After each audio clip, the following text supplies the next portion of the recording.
Welcome to the Unraveling the Scriptures channel. Have you ever wondered about the origin of witchcraft, sorcery, and magic?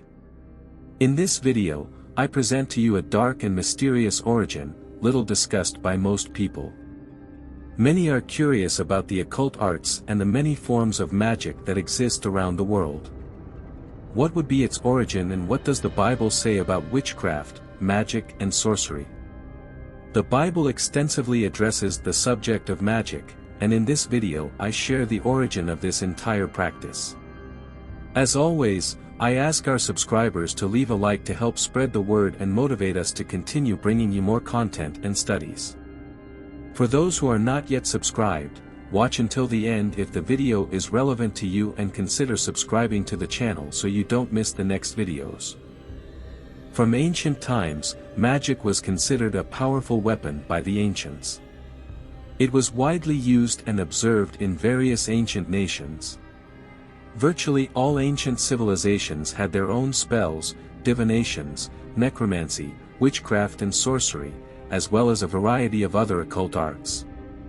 In the sacred scriptures, we find numerous references both in the Old Testament and in the New Testament about the different forms of magic that existed in the ancient world. It is evident from both the Old and New Testaments that God vehemently condemns witchcraft and all forms of magic. He is categorically opposed to practices such as witchcraft, spells, enchantments and sorcery. God demonstrates his complete repudiation of all these forms of magic, and they are condemned in several books of the Old Testament. Now I will discuss the etymologies of the terms magician, witch, diviner and others in ancient Aramaic, Hebrew and Persian languages. In Aramaic, the term magician is amgusha, which means belonging to magic, performer of magical acts, priestly caste of the Persian and Median religion, and sorcerer. It derives from the root magu, which literally means worshipper of fire or flame.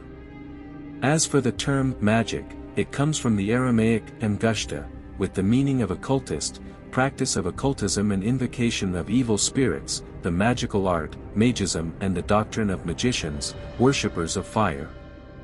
The root also derives from magu, worshipper of fire or flames. In Hebrew, the term for magic or sorcery is keshafim, which means divination or diviner. The words magic, magician, and magician, all of them, have their origin in Latin and passed through several languages until they reached our language. It also passed into Greek, deriving from Old Persian magus, which is written that way in Old Persian. This ancient term, magu, is derived from the Proto-Indo-European math, which means power. The Persian term may have influenced the ancient Sino-Zaimic mag-I or magician, as well as shamanism. This Old Persian form seems to have spread into ancient Semitic languages, such as magash in Talmudic Hebrew and, of course, amgusha in Aramaic, which means magician, as already mentioned. The Mogdim, the Chaldeans, acquired a meaning of wisdom or philosophy from the 1st century BC. At the end of the 6th and beginning of the 5th century BC, the Syrian Magusai, that is, the Assyrian sorcerers or Syrian diviners, gained great notoriety as magicians and soothsayers. This term magician found its way into ancient Greek, where it was also used with negative connotations to refer to rites considered fraudulent, unconventional, and even dangerous. The Latin language adopted this meaning of the term in the 1st century BC, through Latin. The concept was incorporated into Christian theology and early Christian views. During the 1st century after Christ, with the first disciples and followers of the apostles, magicians were always associated with magic, witchcraft and demons. The New Testament also reinforces this association. The Aramaic term for soothsayer or divination is said to be kozum, which means oracle, augury, prediction and omen. There is a reference to a form of witchcraft involving a piece of barley bread, used for divination through flour. The root of this term, kizum, means to divine, to consult an oracle or an augur. A question that remains in the air is why magic was always related to demons, as we see among 1st century Christians. The disciples, the apostles, the Old Testament and the New Testament, as well as the prophets, have always condemned, along with God, the practice of magic. The truth is that magic is intrinsically related to demons, as the Holy Scriptures state.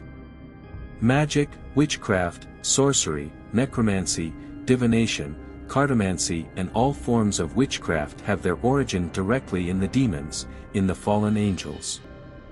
Yes, exactly, magic has its roots in the demons, who were the pagan gods who taught magic to men and women on earth. But you may wonder, why does magic originate with demons? This is due to what the Holy Scriptures mention in the book of Exodus, in the story of Moses and the liberation of the people of Israel from the land of Egypt.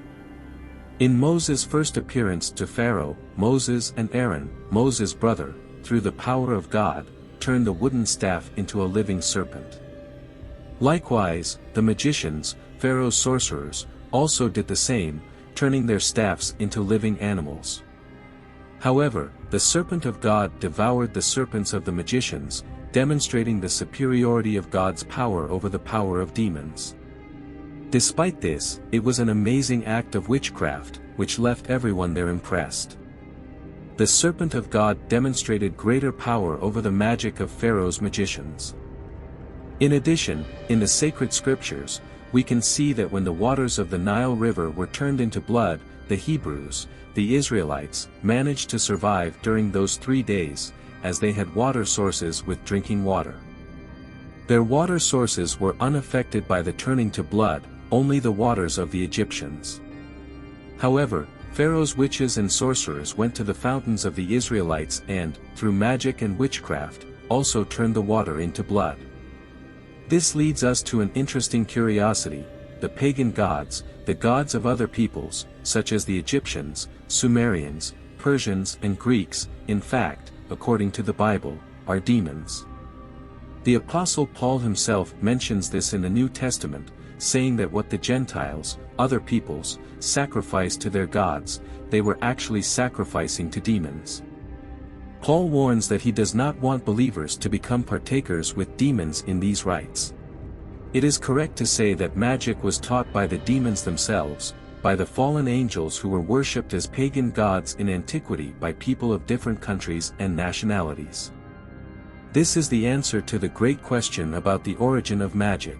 Satan and the demons taught magic, and because of that, they gave some ancient nations certain power. Many nations were powerful due to witchcraft and magic. Over the centuries, the practice of magic has been repressed, but even today, in certain countries and regions of the world, magic continues to operate and is powerful. However, God's power is far more powerful than any magic.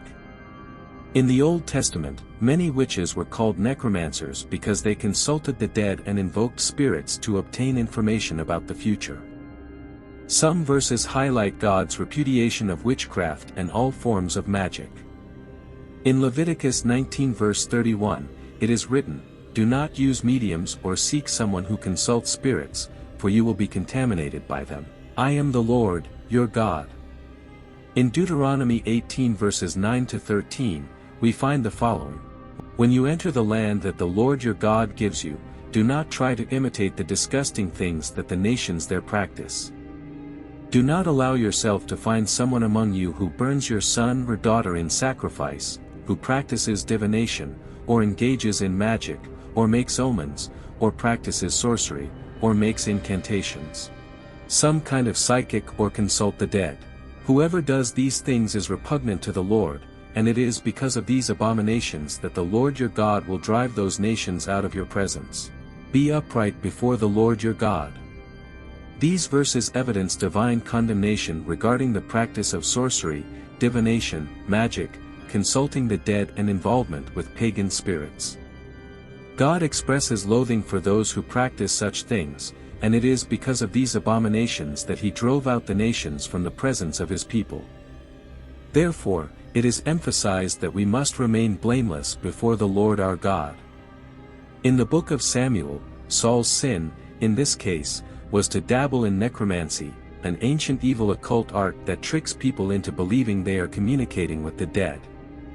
However, in reality, they are being deceived by demons and the pagan gods of old.